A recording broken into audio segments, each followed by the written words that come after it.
Nexus.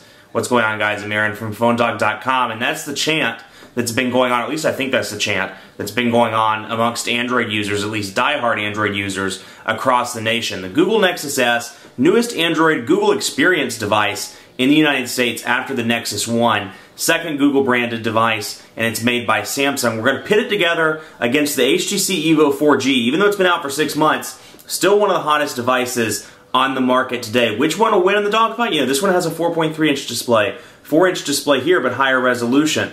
5-megapixel camera, 8-megapixel camera. Sprint's 4G doesn't support T-Mobile's 4G. Which one will win? We'll find out. But first, special thanks to our friends at Best Buy. You know, they hook us up with devices. They hook us up with two of these, so we can give them to you in the One-Paw Bandit game. So special thanks to them, because that's pretty cool. And you know, when you go in, you walk out working. So when you get this Nexus S, you don't have to deal with any sort of, you know, walking out not understanding the phone. You walk out working. Enough of that. Let's get into the dogfight. HTC EVO 4G, Google Nexus S, Android battle. Which one will win? So surprise, it's two more Android devices, the Google Nexus S on T-Mobile, the HTC EVO 4G on Sprint. This one's been out for a while. Came out in June of this year. This one came out obviously a few weeks ago, but you know, it's still considered one of the highest end devices on Sprint. So it's definitely, you know, fair comparison between these two devices. Both are $199 on contract on a 2-year agreement. This one with T-Mobile, this one with Sprint, though you can't get this one in T-Mobile retail stores. You have to get it at Best Buy or at bestbuy.com. $529.99 full retail, $449.99 full retail. So, you know, buying straight out, this one's a little bit cheaper, but this one, you know, you may like the specs a little bit more. Let's do a quick rundown of the specs. 1 gigahertz Hummingbird processor, 5-megapixel camera. It's a 4-inch display and it's a contoured display. It doesn't really make a big difference in real life, but the pictures and of course on the site you see the contoured specs as well. But you can see it's not a huge difference. It's just a little bit contoured at the top and the bottom, and that makes it easier when you're on the phone.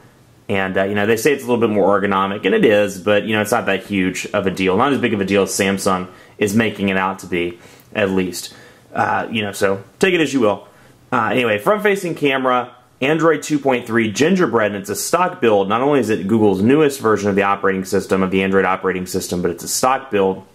So what you get out of the box is a completely vanilla version of Android. Now on the HTC EVO 4G, Android 2.2, 1 gigahertz Snapdragon processor, 8-megapixel rear camera with a dual LED flash and a kickstand on the back, front-facing camera, 1.3 megapixels, and then 4.3-inch display. Now it's important to note, 4.3-inch display, no special features to the display. It's not a Super AMOLED display, an AMOLED display, Super LCD, anything like that, but it's just a basic display. 4.3 inches though, so it's a bigger one. This one's only 4, but it's a Super AMOLED display, and when you compare the two, we'll get into this more in a minute, but when you compare the two, the colors are definitely crisper and more bright on the Nexus S.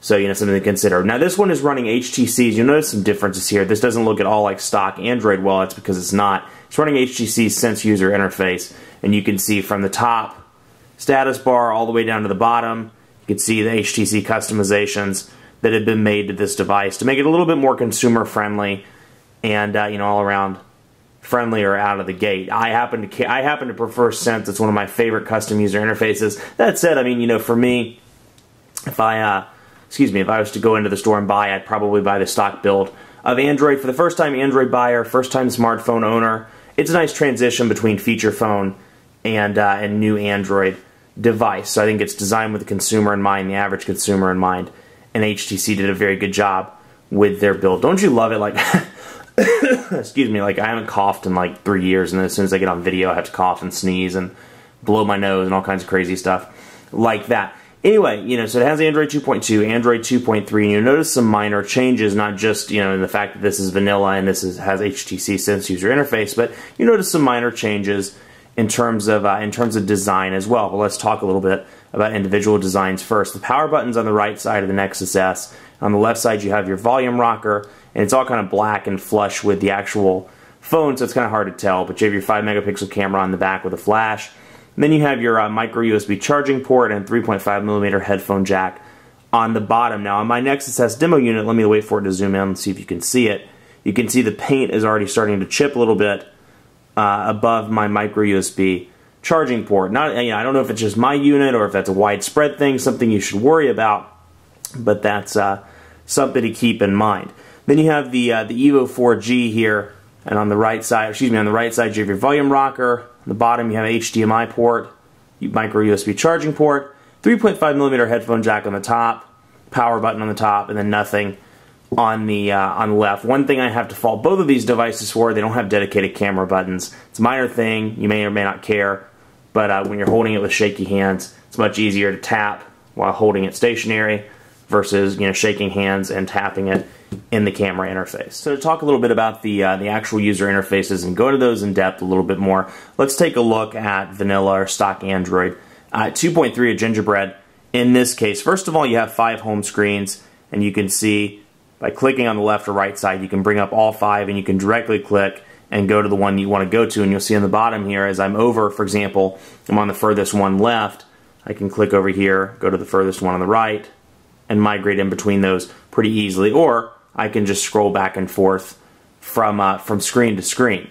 So it depends on what you want to do there. Now widget-wise, it is stock Android, so you'll see the widgets here. I have Advanced Task Killer installed, but you can see the standard Android widgets: analog clock, calendar, Facebook, Google search. This has both of the Google Voice widgets out of the box. Latitude, market, music, news and weather for those people that like to keep track of the news.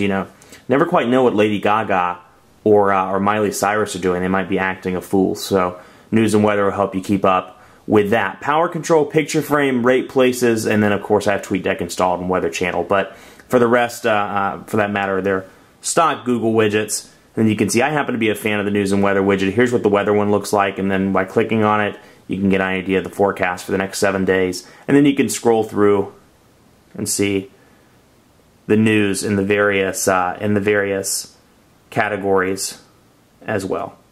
Now on the HTC EVO 4G, a little bit of a different setup, and you do get some HTC custom widgets, but I really like what HTC's done. They've taken it, they've really worked with it, and it's a really functional user interface on the EVO, well, on all the Sense devices, but particularly on the EVO 4G, thanks to the big display. First of all, it has 7 home screens, and you can see those by pinching in or out, clicking on one screen, pinching in or out, however you choose. This widget, the clock widget with the weather, that's a standard HTC Sense widget, and then you can see as I scroll over some widgets you didn't see on the Nexus S, things like the little